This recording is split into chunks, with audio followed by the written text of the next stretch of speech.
د دې سي سره دوه اوازونه یو ته وایي سافټ ساوند لکه س او بل ته وایي هارډ ساوند لکه کا. تاسو پوه شوئ؟ Excuse me, sir.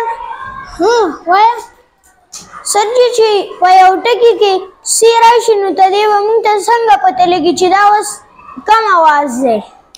ښه شاباش. همادم یو ښکلی غونته کې تپوس وکړو وایي موږ ته به څنګه پته لګي چې د دې اواز څنګه دی که دی کوڅه. نو هغه دا دی ګوره چې سی پسې آی ای وای د دې نه یو ټکی راغلی نو د دې به اواز لکه سافټ ساوند او چې کله سی پسې آی ای وای نه راغلی نو د دې به بیا اواز کا لکه هارډ ساوند.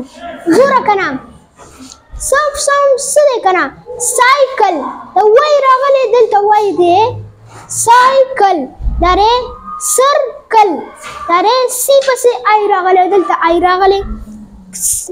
ګورئ سل دلته ای راغلی دلته هم ای راغلی خو چې دې پسې دې سی پسې نه دي راغلی آی ای وای نه دي راغلی نو د دې ځکه هارډ ساوند دی.